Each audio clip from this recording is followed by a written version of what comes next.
Hey everyone, and welcome to Native Land Pod. As we say, welcome home. Today is a show that is very different for me. I normally spend most of my time really analyzing what's happening and what is the current state of affairs in the United States of America, with our government, with everything that's happening here. But today is different because I wanted to go overseas. There is quite the crisis brewing in Tanzania, and it's something that caught my eye. And I want to start here where many of us would least expect with this TikTok dance. Samia, Rais Samia ni watoa hofu kwamba hatakuwa na nywinywi wala nywinywi wala nywinywi, hatakuwa na nywinywi wala nywinywi. Rais Samia nywinywi wala nywinywi.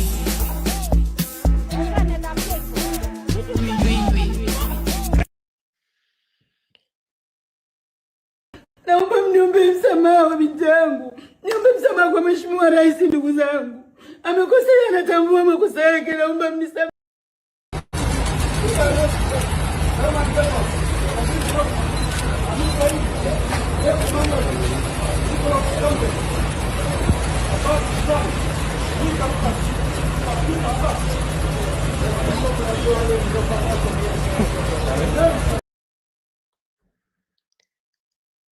The dance was conducted by a TikTok and social media influencer by the name of Jennifer Niffer Joven.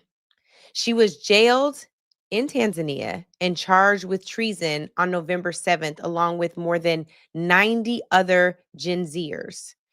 And the woman that you saw crying right after that dance was her mother. Her mother, who pled for the government to give her daughter a break. Her mother said, "My name is Mamanisha Isaac. I beg for forgiveness. I also did not like what she did, and I am asking for forgiveness on behalf of the entire family.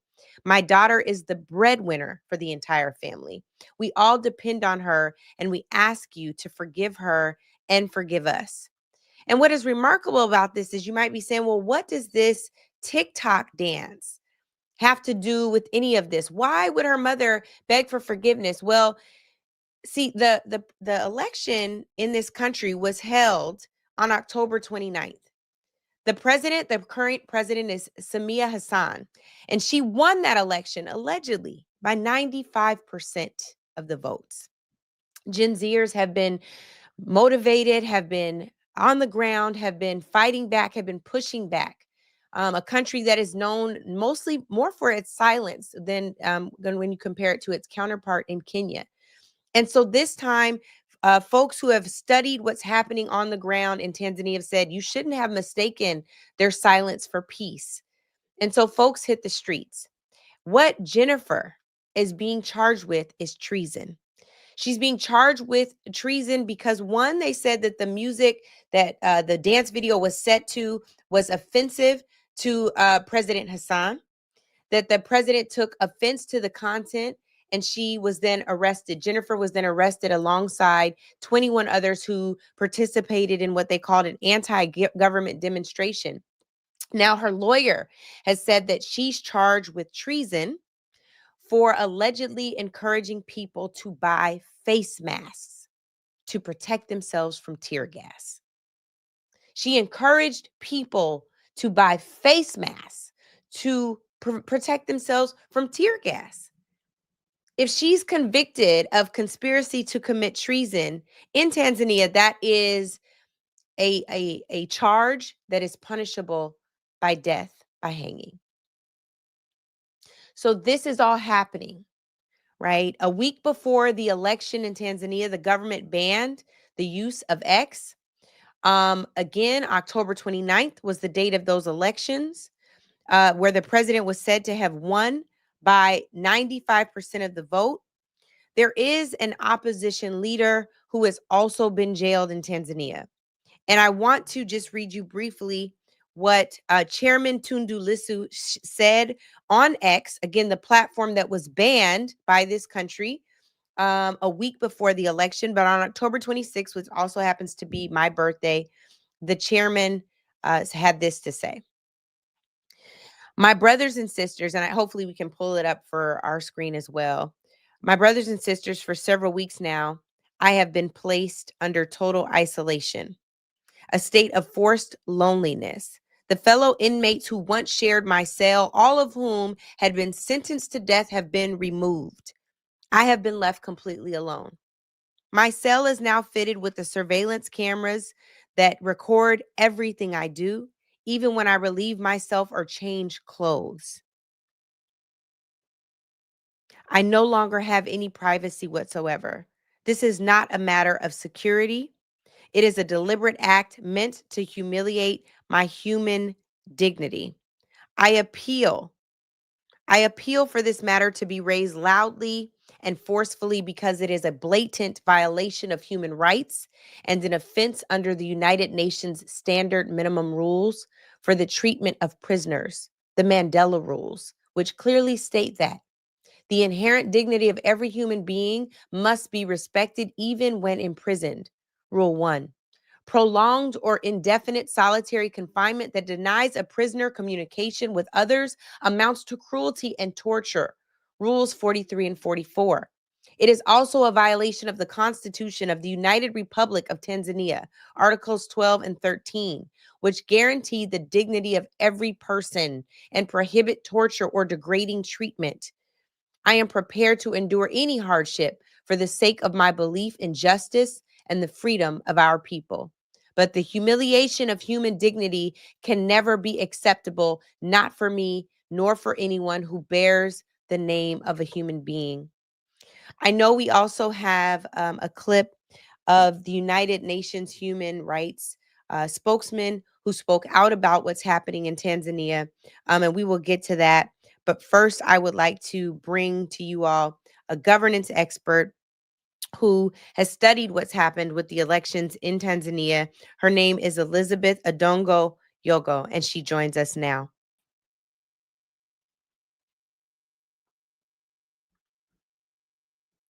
And we have a little bit of a delay, but Elizabeth is with us. Elizabeth, can you hear me?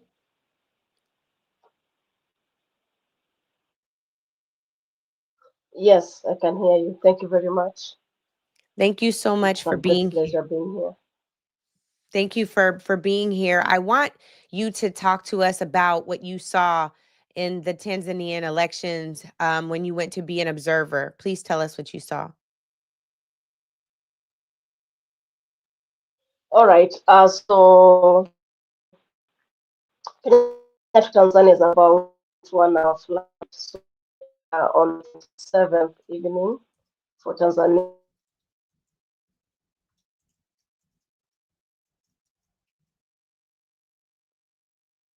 Oh dear.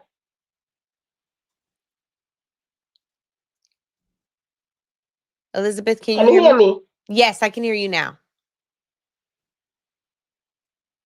Hello? Yes, I can hear you.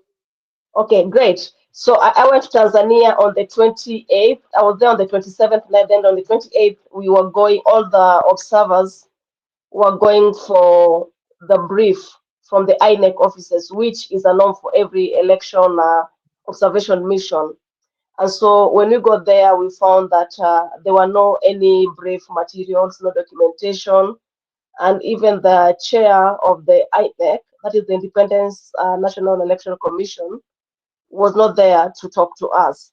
And so the team that had come from Kenya from other missions, because I was representing the African Liberal Network, there was a team from the East African community, and amongst other conglomeration, they saw what was happening, and they say they could not be there because that was a direct violation of. I mean, no election happens like that. There must be some order in for every election. And so when they left, I decided to stay back and just report what I had seen because I thought maybe there could be other issues that were beyond their control, and that's why the briefing wasn't done. So I sat there for about 3-4 hours, and I decided to just go back to my hotel room and go back the following day to start work. So on the 29th, I woke up very early. Of course, the elections were starting at 7 a.m. By 6:30, I was in my stations because I was assigned to stations. So the first station I went through, there was no one apart from the election agents, apart from the police, that is the normal police, the security apparatus that was there, and then me as an observer. 30 minutes went by, nobody was coming to cast their ballot, and it was unsettling because during an election time, everybody's eager to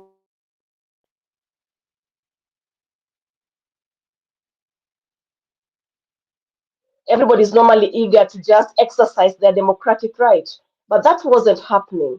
30 minutes later, about a few minutes to 8 a.m., that was about 45 minutes later, I decided to go to my next station just to see what was going on. Maybe there was a problem with where I was. So as I was leaving the station, I saw a truckload of army personnel. And it was kind of scary because every time you see the army, it means the country is under attack. And I went back in to compose myself. And one of the army guys walked in and I asked him if there was a problem. And he was like, no, there's no problem. I was just monitoring what's going on. And then I left for my second station. And now at the second station, it was clear that the station was under the army. Remember the first station, I didn't see anyone coming to cast their ballot. In the second station, I walked in and the place was full of army.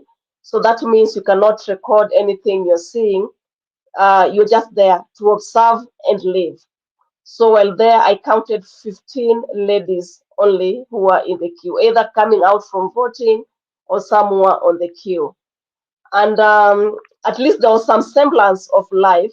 There was something going on there. So I stayed back and just see what was going to happen. Like just count the number of people and maybe talk to them and ask why is there a lot of voter turnout, though we had known why. And a few minutes to midday, some youth were coming, just saying there are no elections here. We cannot have elections. No reforms, no elections. And now everybody had to run for their dear life because, the army is already there and they're armed. Then there are these Protestants who are there. And then there are people who are the few women who are on the queue voting. So at that particular point of time, you just want to save your life because there was already tension was already building up even in the country.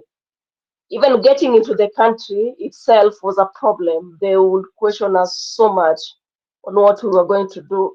And I forgot to mention that even getting the accreditation was a big problem. Like we had to wait for 6 months, which was very, very unusual. So anyway, violence happened.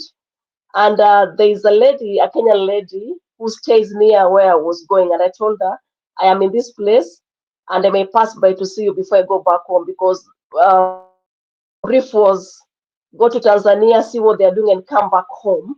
Because even when we were going to Tanzania, there were already issues of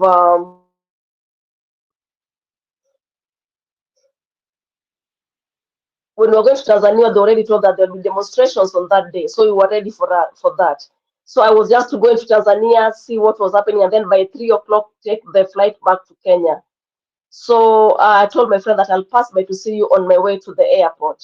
But now that wasn't to be. So I decided to go back to the hotel and just hang out and see how the situation will be. But when I got to the hotel, that's when I realized there was no power, there was no water, and there was no electricity. Remember, Dar es Salaam is a very hot city. We were doing about 32 degrees centigrade. So you can imagine no ACs, no water, like the basic human needs were not there absolutely.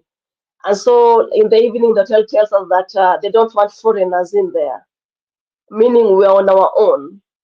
So I went to my friend's house. It was very risky, but I had to move because I couldn't stay where you already told you can't be there. So I went to my friend's house and we stayed there. That night we could not sleep because there were just gunshots all over.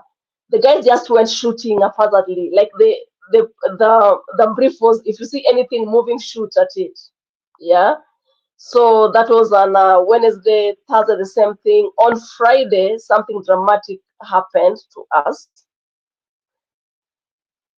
I was in the bathroom, taking my shower. That day we had water. Water came on that day. The day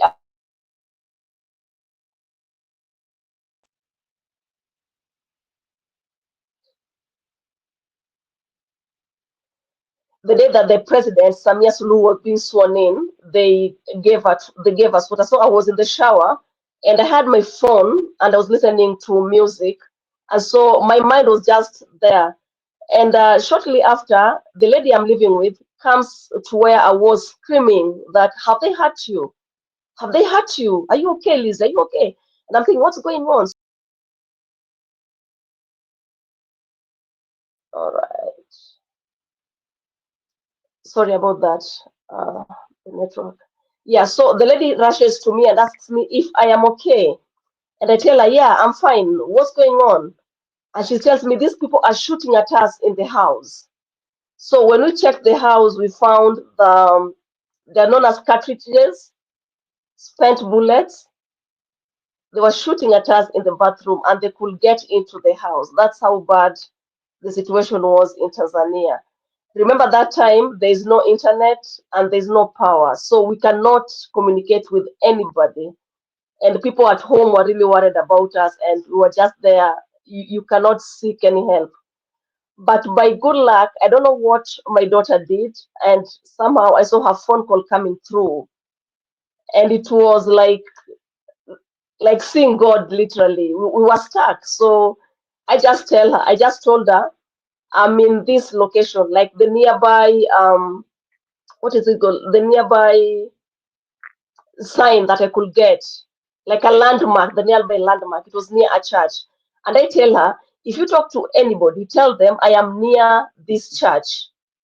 And so that is how now my husband had to speak to the foreign affairs, Kenyan foreign affairs in Tanzania and other agencies. And I got out of there on a Sunday morning is when I was lifted to Nairobi.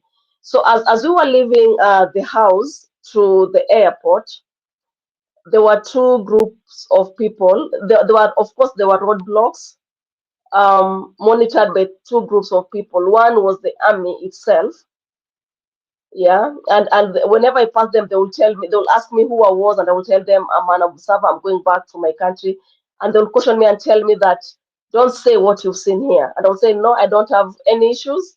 I just want to go back home, you know. Then again, I will meet protesters, and they will tell me when you get to Nairobi safely, tell the world what is happening in Tanzania. Remember, I could pass bodies, dead bodies of children and women on the streets when we were going to the airport. There was a lot of damage done by the protesters, you know, the running battles and all, the marketplaces, the bus stops. There was a lot of damage done. But what was striking were the dead bodies, and they were just lying on the streets. And they really didn't care that particular time. They were just, I think they just, their immediate or their priority was just to ensure that the president was enthroned. That's all they cared about. They didn't care about anybody. And yeah, it was not a very good sight. It was one horrific and terrible week for me. Elizabeth, what was the reason? What pulled you to Tanzania to be an election observer? Why would you risk your life, really, truly risk your life to go and ensure that you could see what was happening there, that would make you leave and say to the protesters, I will go back and tell the world what I saw in Tanzania? What drove you to do that? One of my reasons for going to Tanzania was that everybody was shying away from going there, given before the elections, we know, the arrests of the opposition leaders, the disappearances of the people, the civil society people, and also the arbitrary arrest of anybody who was against the government. So Tanzania is my neighbor, and whatever affects Tanzania affects me as a person. And so I was just curious to go and see, is it true that this is happening in Tanzania? Because for a very long time, Tanzania has been the cool kid of the region. In Africa, the country that has been peaceful has been Tanzania. But I realize it has been a farce. It's not true. They're just peaceful because they're not able to express themselves. But this time, they decided enough was enough. So I was just going to see, is it true what we are reading on the media about Tanzania? That is what drove me to go there, and seeing it firsthand, it opened my eyes to the problem that not only Tanzania is facing, but the whole region is facing. Having this facade that all is well, saying that people are peaceful, yet people are not peaceful and they're not happy with their leadership. I'm curious too, and I'm going to be honest with you in saying, a lot of what is happening in America right now is causing me personally to look into different governments that have been under authoritarian regimes and reading about Tanzania's current president, the way in which the election was won, the ways in which they're trying to change the rules around elections here in America, and the things that we're saying, but really have not felt the brunt of yet. Given your vast experience in this space, can you tell me and to our audience, what are the signs, right, that a dictator is coming? What are the ways in which people have to lean into their power to prevent something like this, which it happens with these slow drips? So what are the ways that we prepare ourselves and prevent dictatorship from coming here?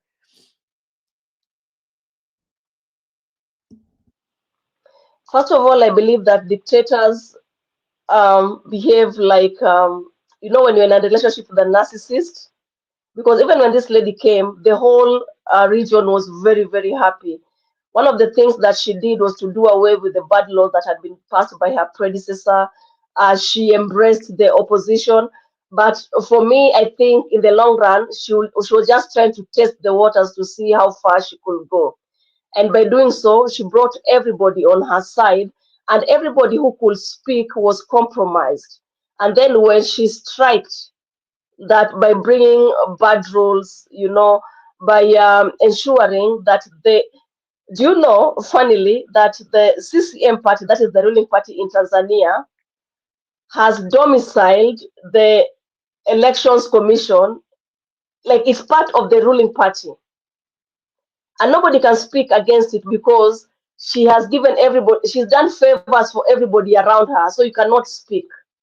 Yeah. And then now when she was coming for the opposition leaders, no one could stop her because everybody owed her favors. Remember, even there are some Kenyan activists who were sexually assaulted in Tanzania, but my country didn't do anything because, well, the East African community shenanigans. And so I believe we need to strengthen our institutions such that it doesn't matter who comes, the rules that are there, the structures that are there are the way they are supposed to be. Nobody messes up with anything, because every time you let your guard down, an authoritarian gets a foothold in it, and by the time you know, the system has her people who will go singing her tunes, and there's nothing that can be done. Look at the army, for instance, in Tanzania. Who is running the army at the moment? Yeah. So when she tells the army that I need you in the streets, nobody will question that because they hold their allegiance. Those are her people that she's been able to buy and to give favors to. Yeah. So my take will be just have strong, independent institutions. Strong, independent institutions. Yeah. Wow. When you think about the role that Gen Z played in the protests in Tanzania, we're starting to see young people all over the world stand up, use their voices. When they see something that's not right, they're like, this is not right, and I'm speaking up. What do you say to Gen Zers throughout the world who may feel apathetic or feel like I don't like politics or I don't want to get involved with whatever my government is doing? What do you say to them to encourage their active participation? All right. Before I speak to them, I noticed that Gen Zs are tired of hope. My generation, the millennials, we've been led by hope, not stuff. They'll just tell you, we are planning to do this, we will do this for you. But, and then also there was a period of time that we were being told that we are the leaders of tomorrow. By the time you realize you are a granny, your time is fast spent. And these people in power will never leave power for anybody. So it is upon our children, because my children are also Gen Zs, to know that they shouldn't make the same mistakes that we made. We woke up very late in the day when we were in our 40s to realize, oh my God, I should have done better when I was stronger, when I was younger. Yeah. So they need to take up their place and do what they need to do for their various countries. We've seen so many countries pushing for change through the Gen Zs. There was Kenya. I remember in Kenya in June the other year, 2024, the Gen Zs stopped the finance bill. It was ridiculous. It was out of touch with the Kenyan reality. But the Gen Zs managed to stop that. And also the president had to sack his own cabinet. Okay. Then we have the story of Madagascar. We have Tunisia. We have all these stories of what Gen Zs are doing in their country. So what they need to do is that they need to organize better, because when you are united, you can do so much more. Most of these Gen Zs just come together for a certain period, like in our case in Kenya, after ensuring that the government has dropped the finance bill, nothing has happened. We're having our elections next year. They're not even taking their voters' card. Yeah. So they need to organize themselves better and get into political parties, because I think these are some of the vehicles that can help them speak in one language. Getting into political parties will also ensure that they get the leadership positions in these political parties. In Kenya right now, most political parties are led by the old people who they don't speak our language, they don't understand our problems, they don't understand our struggles. So we can organize better by, number one, getting into these political parties, and also deciding as young people, who are we putting in power? Somebody that carries our aspirations with them, somebody that understands where we are coming from and what we want for our various countries. Can you imagine? Africa is the richest continent in the entire world in terms of human resource, in terms of minerals, oil, and everything you can mention. But why is it that the African youth is coming to the West to build the West, while our countries are wallowing in poverty with all this immense wealth that we are having? So it is upon us to stay at home, fight from within, fight for our rightful places, and ensure that things work for us the way they ought to. We don't even need to be taking loans from IMF and World Bank and all these things. We can be sufficient. Look at what Botswana is doing right now. They paid all their loans, and they're now managing their country's affair with the money that they have internally. So we really don't need to look far, to look east. We can make our home. Yeah. Elizabeth, I just am so grateful for your time today, sharing your governance expertise with Native Land Pod. I certainly hope this is the beginning of a great relationship. I look forward to learning from you. I hope that we can take and hear from your leadership, your wisdom, what you've seen in your own home country of Kenya, where it is very late. So I recognize your sacrifice. And I just hope that we can stay in touch and keep growing the diaspora, because all Black people need to come together, not just in Oh Africa, yeah, but across the board. it's Yes. time. Yeah, yeah, yeah. I believe it's time because most of the time the stories that go out about Africa are stories of war, stories of diseases, stories of famine, drought. We have so many beautiful things that we also do in Africa that if, like those Tanzanians were telling me, go back and tell and share our story with the world. I believe Africa has a good story, and with collaboration, we can both learn from each other and get best practices that work for everybody. Yeah.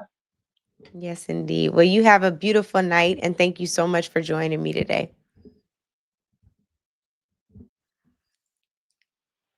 Thank you. Thank you so much. Thank you. God bless.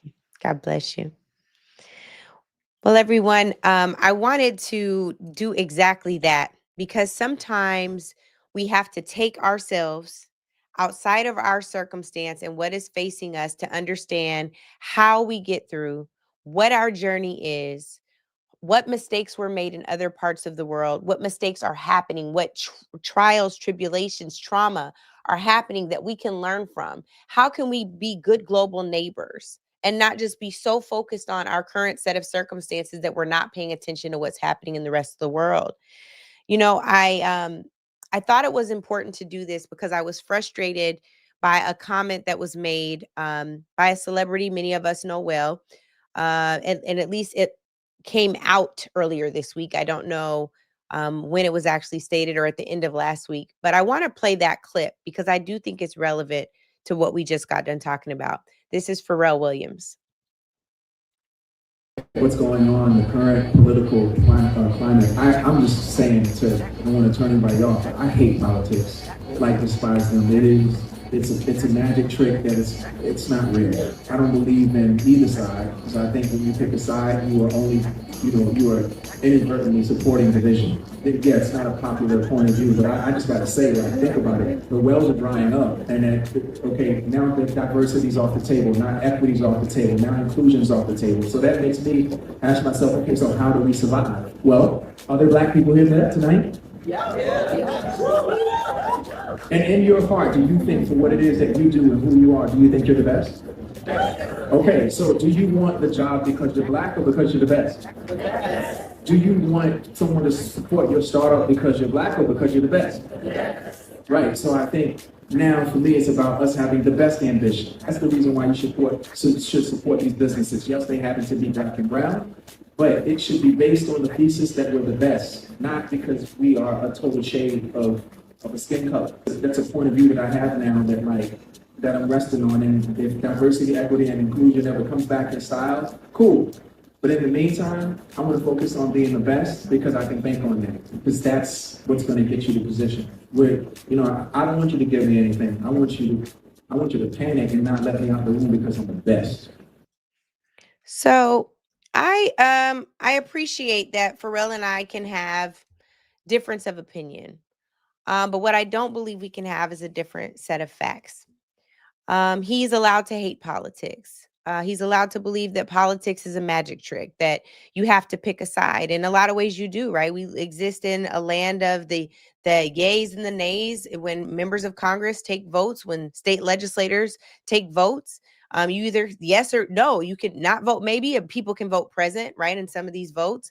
But you do have to pick a side. And unfortunately for us, this is the most dangerous time in our nation's history, at least that I can remember. When I talk to my parents about whether or not they've seen something this bad, my dad said, and I quote, "Hell no," right? He hasn't seen anything this bad. And so what I have to wrestle with, or when I would invite us to wrestle with, is what it's going to take to get people to believe that not picking a side is safer. Right? that believing that hating politics is enough to allow politics and the policy making process to hate you, which is where Pharrell ended up landing when he got into the diversity, equity, and inclusion conversation. There's a reason why Pharrell had, this monumental fashion show with Louis Vuitton. He is one in a million, right? He's made history as a Louis Vuitton, I believe, is creative director with Louis Vuitton right now. And LoLo, you can correct me if I'm wrong, but I believe that's his role, and I think he's the first Black man to occupy that seat, right? If not the first, only the second. There's a reason for it, and it's not because Pharrell doesn't work hard. If y'all watch the Lego movie, you know the brother works hard, right? But I think that what we have to wrestle with truly is when we pick a side in politics, are we picking our collective advancement? I don't think that means you have to pick a party. I do think that means you have to pick an agenda. I do think that means you have to pick an agenda and roll with the people who can knock out most of your agenda. It may not be all, but it should be most. It should be more than half. It should be a passing grade. And when you talk to Elizabeth, who damn near lost her life in Tanzania, merely going to be an election observer. And I am corrected. I thought it was Virgil Abloh. That's right. Who was at Off-White first. Thank you so much for that. So he was the second. What I want to acknowledge is that when we talk about people risking their lives to vote, we think about it as a distant memory. We don't think about it as our neighbors right overseas who are engaging in these battles every single day. That you cannot use the voice of your president to do a TikTok dance and not be charged with treason. That you can't warn your neighbors, hey, I believe tear gas is coming around this election. Protect yourselves. Buy a mask. Treason. Punishable by hanging. No, this country is not there yet. But what are we going to do to pick a side to ensure that's not where we land? I'm not saying that the Democratic Party has gotten it right every time. Far from it. Far from it. But what I know is that this Republican Party continues to get worse. And we have to decide for ourselves whether it's within the container of the donkey or the elephant or not. What we have to decide is what we're worthy of in terms of obtaining our freedom. When Elizabeth said today that she believed that this woman who was just elected as a dictator, Samia Hassan, that she was testing the waters initially. She wanted to see how far she could go. That is what they are doing with Project 2025 here in this country, y'all. Right? When they go out and say, hey, we're going to pay the TSOs, the TSA workers, $10,000 bonuses for showing up, for going the extra mile during the shutdown, during the Democrat shutdown is what they called it.